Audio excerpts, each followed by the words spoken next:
the point I want to make is, if you look at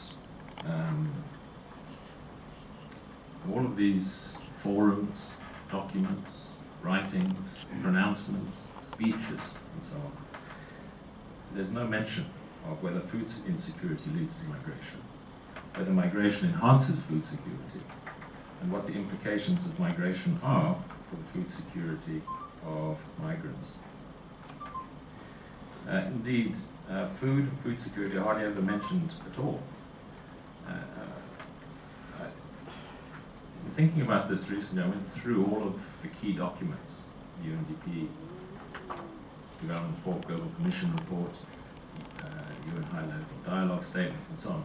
And I just sort of went and put in the search food and food security. It was a kind of like looking for, you know, the proverbial needle in the haystack. I mean, it's just not there. For example, the Global Commission on International Migration report mentions food once.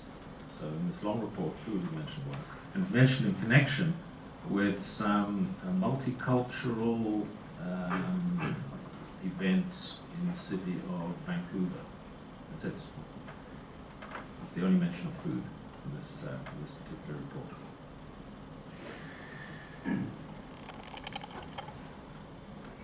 Let me move to the other side now, onto the food security global agenda. Now, food security has followed a rather different trajectory. I mean, it's never been it didn't experience that very pessimistic and hostile phase of the migration debate in the 1990s. And it's been on the horizon and on the minds of people for many years. And even in this region, you can go back and find books on food security and security published in the 1970s.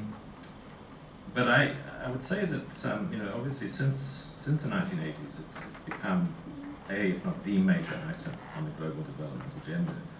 But what I've noticed is that as attention given to food security has increased, so the definition of food security has narrowed, and the scope of the problem to be confronted has become more constrained, to the point where now food security seems to be pretty well exclusively about agriculture and agricultural production, and even more narrowly, increasingly, about the agricultural production of rural smallholders.